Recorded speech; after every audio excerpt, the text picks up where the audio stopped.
Hello, dear friends. I'm Sahil Roy, and welcome back to my YouTube channel, AU Commerce Scholar. This is Economics Mock Test Part 18, and we are going to cover next 25 questions on economics from question number 426 to question number 450. These questions are important for all those candidates who are going to appear for BCom entrance exam, MCom entrance exam, CRET, NET, JRF, State Eligibility Test as well as for CTET. अगर ये video beneficial लगे तो like और comment जरूर कीजिएगा। Let's begin with our first question. हमारा पहला question number 426 है और क्वेश्चन है हमारा, what is the marginal output when third hour of labour is employed. जब third hour of labour employ होगा तो हमारा मार्जिनल आउटपुट क्या होगा। हमारे पास एक शेड्यूल है जिसे हम फिल कर लेते हैं। 0 आवर ऑफ लेबर में टोटल आउटपुट निल है और मार्जिनल आउटपुट निल है। 1 आवर ऑफ लेबर में टोटल आउटपुट 350 यूनिट्स है, मार्जिनल आउटपुट 350 यूनिट्स है।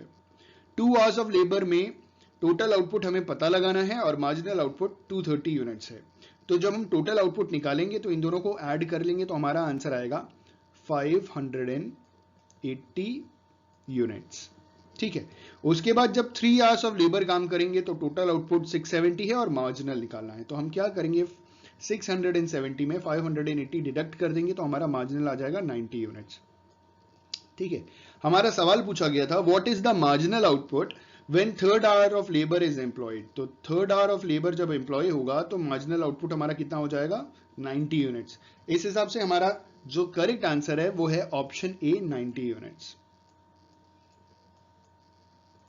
हमारा अगला क्वेश्चन भी सेम ही है, सेम स्केड्यूल के ऊपर है, लेकिन क्वेश्चन थोड़ा डिफरेंट है तो हम जो स्केड्यूल है उसको फुलफिल कर लेते हैं। ये 580 यूनिट्स था और ये 90 यूनिट्स था। अब देखते हैं सवाल क्या पूछा गया है। क्वेश्चन हमसे पूछा है, what is the total output when 2 hours of labour are employed. हमें टोटल आउटपुट बताना है जब 2 आवर्स ऑफ लेबर एम्प्लॉय होगा। तो 2 आवर्स ऑफ लेबर जब एम्प्लॉय हो रहा है, ये आप देख सकते हैं, 2 आवर्स ऑफ लेबर जब एम्प्लॉय हो रहा है तो टोटल आउटपुट कितना है हमारा, 580 यूनिट्स। तो option B is the correct answer. ये आया कहां से, हमने मार्जिनल आउटपुट को ऐड कर लिया तो हमारा टोटल आउटपुट आ गया। Option B is the correct answer for the given question. हमारा अगला क्वेश्चन नंबर 428 और क्वेश्चन है हमारा, which of the following is not the name of LAC curve. इनमें से कौन सा LAC कर्व का नाम नहीं है। ठीक है, वी हैव 4 ऑप्शंस। पहला ऑप्शन है हमारा प्लानिंग कर्व, दूसरा ऑप्शन है हमारा एनवेलपिंग कर्व, तीसरा ऑप्शन है हमारा राउंड कर्व और चौथा ऑप्शन है हमारा नन ऑफ द अबव। इस क्वेश्चन का सही आंसर है ऑप्शन सी, राउंड कर्व। हम LAC कर्व को प्लानिंग कर्व बोलते हैं, एनवेलपिंग कर्व बोलते हैं, लेकिन राउंड कर्व नहीं बोलते हैं। तो राउंड कर्व LAC कर्व का नाम नहीं है। Option C is the correct answer for the given question. So हमारा अगला क्वेश्चन नंबर 429। क्वेश्चन है हमारा, a firm average fix cost is ₹20 at 6 units. जो फर्म का एवरेज फिक्स कॉस्ट है वो 20 रुपए है 6 यूनिट्स पे। ठीक है, 6 units of output. What will it be at 4 units of output. 4 unit of output पे वो कितना होगा। देखिए, जो एवरेज फिक्स कॉस्ट है, अगर हम टोटल फिक्स कॉस्ट निकालें तो 6 इंटू 20 करेंगे तो आएगा हमारा आंसर 120। ठीक है, तो ये हमारा टोटल फिक्स कॉस्ट था। अब हम 4 यूनिट पे अगर इसे निकालेंगे तो 4 से डिवाइड कर देते हैं तो हमारा आंसर आ जाएगा 30। ठीक है, तो इस क्वेश्चन का सही आंसर होगा ऑप्शन बी, 30। 4 यूनिट आउटपुट पे एवरेज फिक्स कॉस्ट हो गया हमारा 30 rupees. Option B is the correct answer for the given question. हमारा अगला क्वेश्चन नंबर 430। क्वेश्चन है हमारा, a firm has producing 7 units of output has an average total cost of 150। ठीक है, एक फर्म 7 यूनिट्स आउटपुट प्रोड्यूस कर रही है तो उसका एवरेज टोटल कॉस्ट जो है वो 150 रुपीज है, and has to pay 350 to its fixed factors of production whether it produces और नॉट। और फर्म को 350 रुपए एज अ फिक्स्ड कॉस्ट, मतलब फिक्स्ड फैक्टर कॉस्ट पे करना है। अगर वो एक भी यूनिट प्रोड्यूस करता है या नहीं करता उससे कोई मतलब नहीं है, 350 उसको देना है। मतलब 7 यूनिट प्रोड्यूस करने का एवरेज टोटल कॉस्ट जो है वो 150 है। ठीक है, और 350 उसका फिक्स्ड फैक्टर कॉस्ट है, ठीक है, अगर वो एक भी यूनिट प्रोड्यूस कर रहा है या नहीं कर रहा। सवाल पूछ रहे हैं आगे, how much of the average total cost is made up of variable cost. इन्होंने सवाल पूछा कि एवरेज टोटल कॉस्ट में एवरेज वेरिएबल कॉस्ट कितना है, ठीक है। वी हैव 4 ऑप्शंस, पहला ऑप्शन है 200, दूसरा ऑप्शन है 50, तीसरा ऑप्शन है 300, चौथा है ऑप्शन है 100। इस क्वेश्चन का सही आंसर है ऑप्शन डी 100। कैसे, जरा देखते हैं और समझते हैं। देखिए सवाल पूछा गया था जब 7 यूनिट बना रहे हैं तो उनका जो एवरेज टोटल कॉस्ट है, एवरेज टोटल का कॉस्ट 150, तो टोटल कितना हो गया, टोटल हो गया 1050, ठीक है। एवरेज टोटल कॉस्ट का टोटल कॉस्ट हो गया, मतलब टोटल कॉस्ट हो गया 7 यूनिट का 1050 रुपीज, जब उसको 7 से डिवाइड किया तो 150 रुपया है, ठीक है। आगे कह रहे हैं कि 1050 में जब हम 350 माइनस कर देंगे जो हमारा फिक्स कॉस्ट है, ठीक है, तो आएगा हमारा 700। तो सवाल यही पूछा जा रहा था कि एवरेज टोटल कॉस्ट में वेरिएबल कॉस्ट कितना है, तो 700 को जब 7 यूनिट से डिवाइड करेंगे तो आएगा 100, तो हर एक यूनिट में 100 रुपीज का वेरिएबल कॉस्ट है। तो option D is the correct answer for the given question. अगला क्वेश्चन है हमारा क्वेश्चन नंबर 431। क्वेश्चन है हमारा, a firm has variable cost of 1000 at 5 units of output. एक फर्म है जिसका जो वेरिएबल कॉस्ट है 1000 रुपीज है 5 यूनिट ऑफ आउटपुट पे। If fix cost is rupees 400, अगर फिक्स कॉस्ट 400 रुपए है, what will be the average total cost at 5 unit of output. तो average total cost 5 unit output पे कितना होगा। वी हैव 4 ऑप्शंस, पहला ऑप्शन है 380, दूसरा ऑप्शन है 280, तीसरा ऑप्शन है 60 और चौथा ऑप्शन है 400। इस क्वेश्चन का सही आंसर है ऑप्शन बी 280। अब ये 280 कैसे आया, चलिए देखते हैं। Total cost is equal to, total cost का फॉर्मूला है, फिक्स कॉस्ट में हम वेरिएबल कॉस्ट ऐड कर देंगे तो टोटल कॉस्ट हमको मिल जाएगा। टोटल कॉस्ट यहां पे 1400 है। 1400 कैसे मिला हमको, जब हमारा ये जो 1000 रुपीज का वेरिएबल कॉस्ट है, ये 1000 रुपीज का वेरिएबल कॉस्ट और जो 400 रुपीज का फिक्स कॉस्ट है, इन दोनों को हमने टोटल कर दिया, तो फिक्स कॉस्ट और वेरिएबल कॉस्ट ऐड कर दिया तो हमें मिल गया 1400 रुपीज का टोटल कॉस्ट। अब टोटल कॉस्ट 5 यूनिट्स का 1400 है, तो एक यूनिट का कितना होगा, दोनों को डिवाइड कर दीजिए तो आपका आंसर आ जाएगा 280। 1400 डिवाइडेड बाय 5 इज 280, ठीक है। तो हमारा जो सवाल पूछा गया है, क्या पूछा गया है वैसे, what will be the average total cost at 5 units of output, it is 280 rupees. Option B is the correct answer for the given question. हमारा अगला क्वेश्चन, क्वेश्चन नंबर 432, और क्वेश्चन है हमारा, the vertical difference between TVC and TC is equal to। जो vertical difference है TVC और TC के बीच में,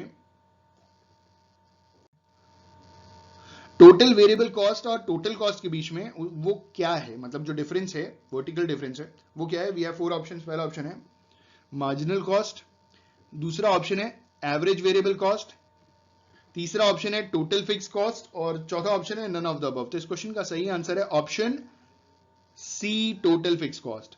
जो वर्टिकल डिफरेंस है टोटल वेरिएबल कॉस्ट और टोटल कॉस्ट के बीच में, मतलब जो नीचे आता है ना वर्टिकल, वो आपका टोटल फिक्स कॉस्ट है। टोटल फिक्स कॉस्ट के ऊपर ही आपका पहले फिक्स कॉस्ट ही तो शुरू होगा। जब ये बिजनेस शुरू करते हैं तो आपको फिक्स कॉस्ट तो शुरू हो गया पहले ही, भले आपने कुछ भी यूनिट प्रोड्यूस किया नहीं किया, उसके बाद आपका वेरिएबल कॉस्ट शुरू होता है। तो ये जो वर्टिकल डिफरेंस होता है, अगर आप ग्राफ की बात करेंगे तो वाई एक्सिस में कुछ हिस्सा स्टार्टिंग का एक्सिस से, मतलब जो ओरिजिन है ना, ओ जो ओरिजिन पॉइंट है जहां पे X axis Y axis meet करता है, उसके ऊपर का कुछ पार्ट जो है वो छूटा रहता है, that is total fix cost, और उसके ऊपर से टोटल वेरिएबल कॉस्ट शुरू हो जाता है, ठीक है। Option C is the correct answer for the given question. हमारा अगला क्वेश्चन, क्वेश्चन नंबर 433। क्वेश्चन है हमारा, we mainly study the following in micro economics. हम इनमें से कुछ माइक्रो इकोनॉमिक्स में स्टडी करते हैं। We mainly study the following in micro economics. We have 4 options, पहला option location of an industry, दूसरा ऑप्शन स्टडी ऑफ फर्म्स, तीसरा फैक्टर प्राइसिंग, चौथा ऑल ऑफ द अबव। तो इस क्वेश्चन का सही आंसर है ऑप्शन, क्या होगा बताइए, option D all of the above. We mainly study the following in micro economics. हम लोकेशन ऑफ द इंडस्ट्री को भी स्टडी करते हैं, फर्म को भी स्टडी करते हैं, फैक्टर प्राइसिंग को भी स्टडी करते हैं। तो इस क्वेश्चन का सही आंसर है option D all of the above is the correct answer for the given question. हमारा अगला क्वेश्चन, क्वेश्चन नंबर 434। क्वेश्चन है हमारा, when we study why saving rates are high और लो, वी आर स्टडिंग। जब हम पढ़ते हैं कि क्यों सेविंग रेट्स हाई है या लो है, तो हम क्या पढ़ रहे हैं एक्चुअली, ठीक है। We have 4 options. पहला ऑप्शन है माइक्रो इकोनॉमिक्स, दूसरा ऑप्शन, सॉरी, पहला ऑप्शन है मैक्रो इकोनॉमिक्स, दूसरा ऑप्शन है माइक्रो इकोनॉमिक्स, तीसरा ऑप्शन है इकोनोमेट्रिक्स और चौथा ऑप्शन है both A and B, that is micro economics and macro economics. इस क्वेश्चन का सही आंसर है, जब हम सेविंग्स रेट के बारे में पढ़ते हैं कि सेविंग्स रेट हाई हो गया या लो हो गया, तो हम एक्चुअली मैक्रो इकोनॉमिक्स पढ़ रहे हैं। इन्फ्लेशन डिफ्लेशन की जब बात करते हैं तो मैक्रो इकोनॉमिक्स की बात शुरू हो जाती है, ठीक है। Option A is the correct answer for the given question. हमारा अगला क्वेश्चन, क्वेश्चन नंबर 435। क्वेश्चन है हमारा, which of the following is not a central problem of an economy. इनमें से कौन सा एक इकोनॉमी का सेंट्रल प्रॉब्लम नहीं है। We have 4 options. पहला ऑप्शन है हाउ टू प्रोड्यूस, दूसरा ऑप्शन व्हेन टू प्रोड्यूस, तीसरा ऑप्शन व्हाट टू प्रोड्यूस और चौथा option for whom to produce. तो आपने इकोनॉमिक्स में सबसे पहली चीज central problem of an economics micro economics में पढ़ा था, जिसमें आपने सारी चीजें पढ़ी थी, बस एक चीज नहीं पढ़ी थी, वो है option B, when to produce. हमने पढ़ा है central problem of an economy में how to produce, what to produce and for whom to produce, लेकिन व्हेन टू प्रोड्यूस के बारे में कभी नहीं पढ़ा, ठीक है। तो ये central problem of an economy नहीं है, कभी भी प्रोड्यूस करो, जब जरूरत पड़े तब प्रोड्यूस करो। Option B is the correct answer for the given question. अगला क्वेश्चन, क्वेश्चन नंबर 436। क्वेश्चन है हमारा, इफेक्टिव डिमांड डिपेंड्स अपॉन। जो इफेक्टिव डिमांड है ना, वो किसके ऊपर डिपेंड करता है, ठीक है। We have 4 options. पहला ऑप्शन डिजायर पे, दूसरा ऑप्शन मींस टू परचेज पे, तीसरा option willingness to use those means for what for that purchases और चौथा है ऑल ऑफ द अबव। तो इस क्वेश्चन का सही आंसर होगा, क्या होगा, option D, all of the above. Effective demands depends upon desire. Effective demand desire के ऊपर डिपेंड करता है, मींस टू परचेज पे डिपेंड करता है, willingness to use those means for that purchase पे भी डिपेंड करता है। तो इस क्वेश्चन का सही आंसर है option D, all of the above. हमारा अगला क्वेश्चन, क्वेश्चन नंबर 437। क्वेश्चन है हमारा, quantity demanded is a. Quantity demanded क्या है? It's a flow concept, it's a stock concept, it's both flow concept as well as stock concept और none of the above. तो इस question का सही answer है ऑप्शन ए, फ्लो कॉन्सेप्ट। जो quantity demanded है वो एक फ्लो कॉन्सेप्ट है। हमारा अगला क्वेश्चन, क्वेश्चन नंबर 438। क्वेश्चन है हमारा, inferior goods have. Inferior goods में क्या होता है? We have 4 options. पहला ऑप्शन पॉजिटिव इनकम इलास्टिसिटी, दूसरा ऑप्शन नेगेटिव इनकम इलास्टिसिटी, तीसरा ऑप्शन जीरो इनकम इलास्टिसिटी और चौथा option both positive income elasticity as well as negative income elasticity. तो अगर हम बात करें इंफीरियर गुड्स की, तो जब आपका इनकम बढ़ता है तो इंफीरियर गुड्स की डिमांड कंपैरेटिवली कम हो जाती है। तो इस क्वेश्चन का सही आंसर है option B, negative income elasticity, ठीक है। इनकम बढ़ेगा तो इंफीरियर गुड्स की डिमांड कम हो जाएगी, it means inferior goods have a negative income elasticity.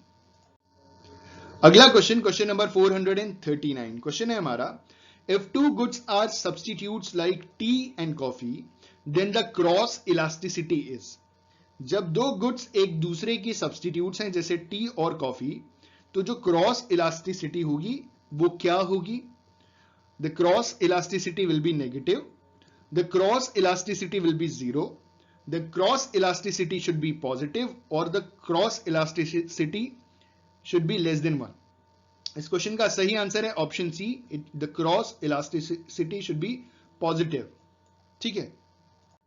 हमारा अगला क्वेश्चन, क्वेश्चन नंबर 440 और क्वेश्चन है हमारा, if the price of banana rise from 30 per dozen to 40 पर डजन। अगर बनाना की प्राइस 30 पर डजन से 40 पर डजन बढ़ रहा है and the supply increases from 240 dozen to 300 dozen, elasticity of supply बताइए। तो इलास्टिसिटी ऑफ सप्लाई का जब आप फॉर्मूला पुट कीजिएगा तो आपका आंसर आ जाएगा। We have 4 options. पहला ऑप्शन 0.7, दूसरा ऑप्शन -0.67, तीसरा ऑप्शन 0.65 और चौथा ऑप्शन 0.77। तो इस क्वेश्चन का सही आंसर है ऑप्शन, सॉल्व कीजिए ऑप्शन डी, 0.77। अगर क्वेश्चन सॉल्व करने में दिक्कत हो कमेंट कीजिएगा, मैं आपको पूरा सॉल्यूशन दूंगा। कुछ चीजें मैं छोड़ देता हूं आपके लिए। अगला क्वेश्चन, क्वेश्चन नंबर 441। क्वेश्चन है हमारा, if as a result of 90% increase in all inputs the output increase by 75%. This is a case of जब हम अपने सारे इनपुट्स को 90% इंक्रीज कर देते हैं तो हमारा जो आउटपुट है वो 75% इंक्रीज करता है. तो ये कौन सा केस है? ठीक है, पहला ऑप्शन है इंक्रीजिंग रिटर्न्स टू फैक्टर, दूसरा option decreasing returns to factor, तीसरा option diminishing returns to scale और चौथा नन ऑफ द अबव. तो इस क्वेश्चन का सही आंसर है option C, diminishing returns to scale. ठीक है, हम जिस वे में जितने परसेंटेज में हमने इनपुट इंक्रीज किया उतना ही अगर आउटपुट इंक्रीज होता तो ये कांस्टेंट रिटर्न्स टू स्केल होता. अगर ज्यादा होता तो इंक्रीजिंग रिटर्न्स टू स्केल हो जाता, लेकिन ये तो कम निकला, इसको कहते हैं डिमिनिशिंग रिटर्न्स टू स्केल. लेकिन अगर 90% इनपुट इंक्रीज करने पे 20 to 25% ही आउटपुट अगर इंक्रीज होता तो इसको कहते हैं decreasing returns to a factor. मतलब डिसगाइज्ड अनएम्प्लॉयमेंट वाली कंडीशन हो जाती, जहां पे जितने लोगों की जरूरत है या जितने इनपुट की जरूरत है उसके कंपेरेटिव आपने बहुत ज्यादा लगा दिया तो आपका जो फैक्टर का रिटर्न है ना उस हिसाब से आया नहीं. ठीक है, ऐसा ही क्वेश्चन हमारे 2-3 वीडियोस पहले में भी एक इस टाइप का क्वेश्चन आया था. अगर आपने हमारी वीडियो की सीरीज देखी होगी तो आपको ऐसा क्वेश्चन मिला होगा. मैंने उस क्वेश्चन को यहाँ डिस्कस करना सही समझा ताकि कोई कंफ्यूजन ना हो. तो इस क्वेश्चन का सही आंसर है option C, diminishing returns to scale. हमारा अगला क्वेश्चन नंबर 442 और क्वेश्चन है हमारा under which market structure average revenue of a firm is equal to marginal revenue. किस मार्केट स्ट्रक्चर में एवरेज रेवेन्यू फर्म का उसके मार्जिनल रेवेन्यू के बराबर होता है? पहला ऑप्शन मोनोपोली. क्या मोनोपोली में AR is equal to MR होता है? दूसरा ऑप्शन मोनोपोलिस्टिक कॉम्पिटिशन. क्या मोनोपोलिस्टिक कॉम्पिटिशन में average revenue is equal to marginal revenue होता है? क्या ओलिगोपोली में average revenue is equal to marginal revenue होता है, या नन ऑफ द अबव? इस क्वेश्चन का सही आंसर है एक्चुअली जो परफेक्ट कंपटीशन होता है ना उसमें एवरेज रेवेन्यू मार्जिनल रेवेन्यू के बराबर होता है. तो इस हिसाब से इस क्वेश्चन का सही आंसर है option D, none of the above. क्योंकि परफेक्ट कंपटीशन तो दिया ही नहीं ऑप्शन में, और परफेक्ट कंपटीशन वो मार्केट स्ट्रक्चर है जहां पे एवरेज रेवेन्यू मार्जिनल रेवेन्यू के बराबर होता है किसी भी फर्म का. हमारा अगला क्वेश्चन नंबर 443 और क्वेश्चन है हमारा special drawing rights has a link with. जो स्पेशल ड्रॉइंग राइट्स है ना उसका इनमें से किसके साथ लिंक है? पहला ऑप्शन वर्ल्ड बैंक, दूसरा ऑप्शन वर्ल्ड ट्रेड ऑर्गेनाइजेशन, तीसरा ऑप्शन इंटरनेशनल मॉनेटरी फंड और चौथा option ADB that is Asian development bank. तो स्पेशल ड्रॉइंग राइट्स आपको मालूम है ना, ब्रेटन वुड्स एग्रीमेंट में इंटरनेशनल मॉनेटरी फंड जब बना था तो उसके बाद SDR की जरूरत पड़ी थी और SDR कई सालों के बाद लॉन्च किया गया था. ठीक है, और ये इंटरनेशनल लेवल पे जो फॉरेन करेंसीज की जो लिक्विडिटी है ना उसको बरकरार रखने के लिए किया गया था. हमारा अगला क्वेश्चन नंबर 444 मतलब 444 क्वेश्चन है हमारा banking regulation act of India pertains to the year. जो बैंकिंग रेगुलेशन एक्ट है इंडिया का वो किस सन में लॉन्च हुआ था? ठीक है, मतलब किस साल स्टैब्लिश हुआ था, मतलब इनैक्ट किया गया था. We have 4 options. पहला ऑप्शन है 1945, दूसरा ऑप्शन 1949, तीसरा ऑप्शन 1943 और चौथा ऑप्शन 1934. तो इस क्वेश्चन का सही आंसर है ऑप्शन बी, 1949. जो बैंकिंग रेगुलेशन एक्ट था of India pertains to the year 1949. Option B is the correct answer. अगला क्वेश्चन नंबर 445 और क्वेश्चन है हमारा dash refers to that portion of total deposits with which a commercial bank is required to keep with itself in the form of liquid assets. इनमें से किसको कहते हैं वो पोर्शन ऑफ टोटल डिपॉजिट्स जो एक कमर्शियल बैंक लिक्विड असेट्स के form में अपने पास रखता है और RBI उसे कहता है? पहला ऑप्शन कैश रिजर्व रेशियो, दूसरा ऑप्शन स्टैट्यूटरी लिक्विडिटी रेशियो, तीसरा option both A and B that is CRR and SLR और चौथा option marginal requirements. Marginal requirements हो नहीं सकता क्योंकि जब आप लोन लेने जाते हो तो ये एक रिक्वायरमेंट, ये एक मार्जिन है जो बैंक अपने पास रखता है और ये कैश के या लिक्विड एसेट्स के फॉर्म में नहीं होता, ये प्रॉपर्टी का एक हिस्सा होता है जो लोन के फॉर्म में बांटा नहीं जाता. मतलब अगर आप 1 करोड़ की प्रॉपर्टी दे रहे हो तो बैंक अगर आपको 60 to 65 लाख रुपीस दे रहा है तो वो आपका लोन हो गया और जो बचा 35 to 40 लाख वो उसका मार्जिनल रिक्वायरमेंट हो गया. तो ये तो नहीं हुआ. कैश रिजर्व रेशियो वो पैसा होता है जो एक commercial bank reserve bank of India के पास जमा करता है, उसका जो भी प्राइमरी डिपॉजिट आता है उसका। अगर मैं बात करूं अप्रैल 2020 की, तो CRR हो गया 3%, क्योंकि लॉकडाउन की वजह से इकोनॉमी की बहुत दुर्गति हो गई है बहुत बुरी तरीके से। तो जो रिजर्व बैंक ऑफ इंडिया है उसने CRR जो है वो 3% कर दिया। अब इस क्वेश्चन का सही आंसर है option B. Statutory liquidity ratio refers to that portion of total deposits which a commercial bank is required to keep with itself in the form of a liquid assets. Option B is the correct answer. अगला question number 446 और question है हमारा the present membership of international monetary Fund is. जो International monetary Fund है ना उसकी present membership कितनी है? We have 4 options. पहला ऑप्शन 148, दूसरा ऑप्शन 177, तीसरा ऑप्शन 189 और चौथा ऑप्शन 149। तो इस क्वेश्चन का सही आंसर है option C 189। The present membership of international monetary Fund as on April 2020 is 189 member Nations.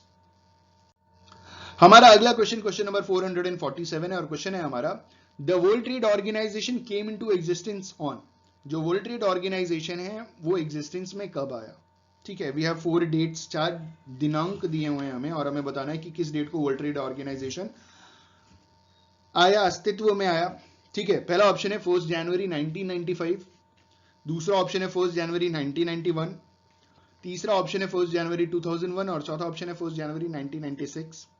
इस क्वेश्चन का सही आंसर है ऑप्शन ए 1 जनवरी 1995 को the world trade organisation came into existence. हमारा अगला क्वेश्चन नंबर 448 क्वेश्चन है हमारा which of the following is not the function of international monetary fund. इनमें से कौन सा इंटरनेशनल मॉनिटरी फंड का फंक्शन नहीं है? पहला option its function as a short term credit institution, दूसरा option it functions as a long term credit institution, तीसरा option it is a reservoir of the currencies of all the member nations और चौथा it grant loans for financing current transactions। तो इस question का सही answer है option B. International monetary Fund जो fund है वो लॉन्ग टर्म क्रेडिट जो है वो नहीं प्रोवाइड कराता, वो शॉर्ट टर्म क्रेडिट देता है। और जितने भी मेंबर नेशंस हैं ना 189 मेंबर नेशंस हैं उनका एक रिजर्व, जैसे हम अपना बैंक में पैसा जमा करते हैं, बैंक अपना कुछ पोर्शन सेंट्रल बैंक में जमा करता है और सेंट्रल बैंक कुछ पोर्शन इंटरनेशनल मॉनिटरी फंड में जाकर के जमा करता है। तो ऑप्शन सी उस हिसाब से सही है। और तीसरा कह रहे it grant loans for financing current transactions, तो ये भी सही है। इस क्वेश्चन का सही आंसर है जो एक्चुअली में नहीं है फंक्शन, वो है option B, it's function as a long term credit institution. अगला क्वेश्चन 449 क्वेश्चन है हमारा MTA स्टैंड्स फॉर। MTA का फुल फॉर्म बता दीजिए। चलिए, वी हैव 4 ऑप्शंस। पहला ऑप्शन म्यूचुअल ट्रेड अग्रीमेंट्स, दूसरा ऑप्शन मल्टीपल ट्रेड अग्रीमेंट्स, तीसरा option multilateral trade union agreements और चौथा ऑप्शन मल्टीलेटरल ट्रेड अग्रीमेंट्स। तो इस क्वेश्चन का सही आंसर है option D. MTA stands for multilateral trade agreements. Option D is the correct answer for the given question.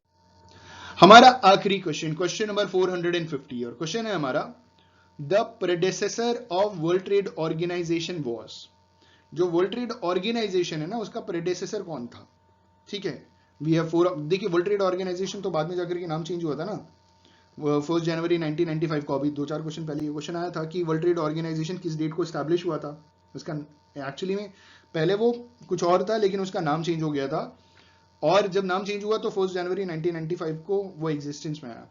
तो world trade organisation का predecessor कौन था? International monetary fund, GATT, IBRD या नन ऑफ द अबव। तो इस question का सही answer है ऑप्शन बी, GATT।